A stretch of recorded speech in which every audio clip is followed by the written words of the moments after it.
So I watched this Neville Goddard's video a few years ago, and he was talking about SATS. SATS is one of the best manifestation technique given by Neville Goddard. And SATS, the full form is state akin to sleep. And akin means similar. So state similar to sleep, but not sleeping. This works really, really amazingly. And let me share with you what happened when I used it. So for last few days, I've been doing this SATS before going to sleep. So what I was doing was, when I was in that dreamy, drowsy, sleepy state, when I was just about to go to sleep, I started affirming in my head, I am very lucky, everything works out for me. I am very lucky, everything works out for me. So I was saying these two affirmations on loop, and I don't remember when I went off to sleep. So I went off to sleep affirming. And as soon as I woke up the next morning, I started affirming as well. So, like when you wake up, you're not very fresh, you're still a bit drowsy, you're still a bit sleepy. So when I woke up, I again started affirming that I am very lucky and everything works out for me all the time. I did this for about 4 days, I guess, every single night and every single morning. And I also affirmed during the day when I had time. So I wouldn't say that I affirmed a lot of times. I affirmed 3 or 4 times during the day. So what happened was, a couple of days ago at school, one of the children comes up to me during lunch and she says, "Mrs. Sharma, I fell over a chair."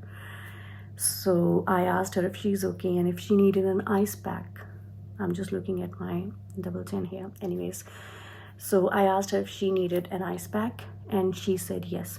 So we have a little freezer in our classroom where we have ice pack in case of emergencies. So I went up to the fridge and I opened the freezer. The freezer is inside the fridge.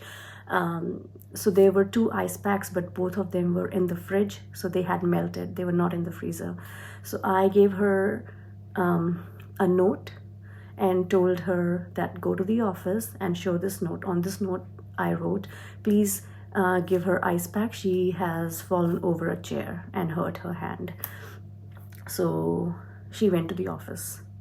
After 10-15 minutes, she came back and I asked her if she's okay. And she was like, "Yeah, I'm fine." And she was playing with her friends. She was taking part in the class discussions.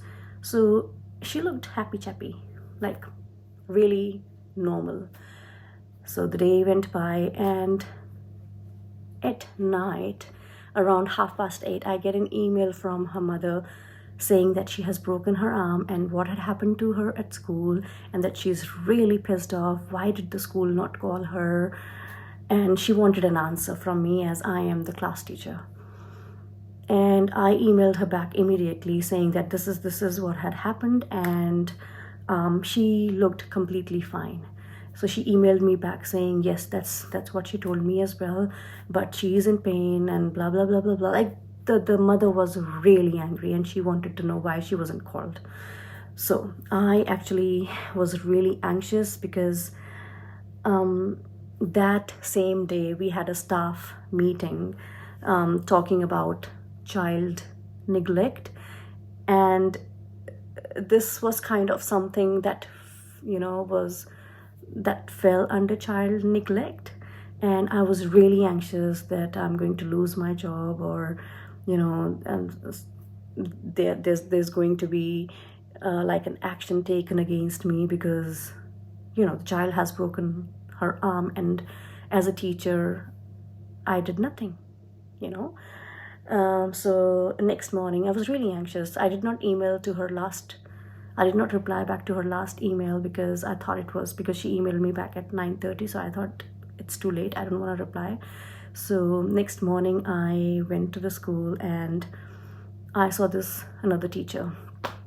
She was talking to me like I was talking to her, and I told her this this has happened. And she was like, okay, why don't you better go and talk to somebody at office? And I was like, okay.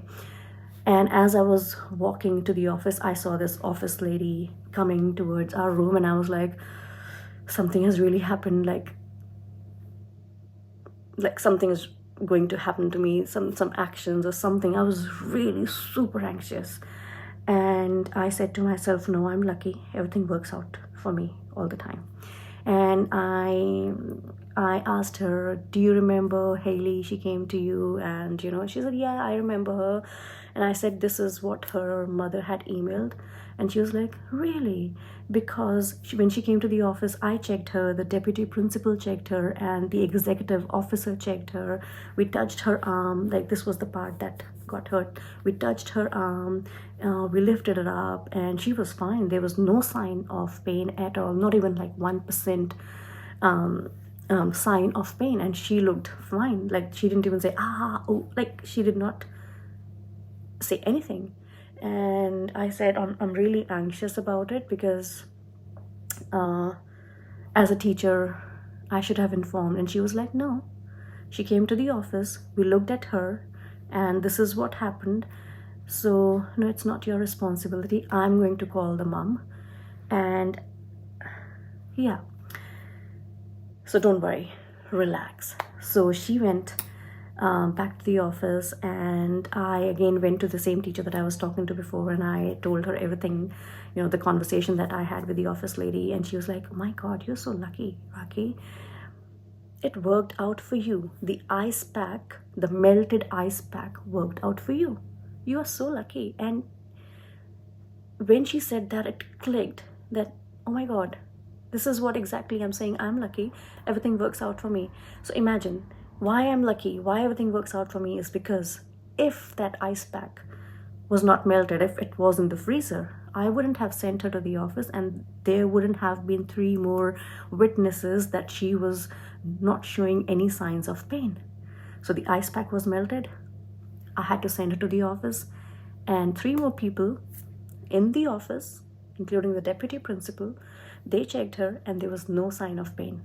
And yeah, 3 more witnesses. It was just not me. And isn't it amazing? Like, so I'm telling you, if you start doing this SATS, you manifest things super fast. So my affirmations were not very specific. I just said I am lucky and everything works out for me. But you can use this for your specific wishes as well. I have done that before. I have done that for, I don't know if I should say that or not, but I had done that for a colleague of mine who was bullying most of us, and I wanted her to be fired or to resign, whatever. So I used to affirm that XYZ has now left XYZ company, and we all are very happy.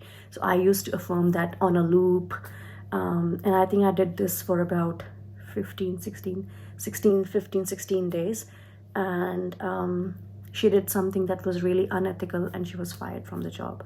So you can manifest specific desires as well using SATS. So what you have to do is, when you go off to, before going off to sleep, just affirm. If you don't want to affirm, you can visualize as well, just a short scene, like I told in another video, short scene visualization, short scene like of 10 seconds, and then just play it on loop until you fall asleep. So either visualize or affirm on a loop just when you enter that drowsy state, and yeah, just sleep to it, just sleep with it. And when you wake up, when you're still in that drowsy state, keep affirming or keep visualizing on a loop, and trust me, your the manifestation becomes really, really faster. It's like at least 10 times faster if you're doing this. And yes, so SATS, given by Neville Goddard, one of the best manifestation techniques fastest manifestation techniques. I hope you liked this video. If you have any questions, if there are any comments, any feedback, just feel free to comment them in the comment section and I'll get it from there. Bye.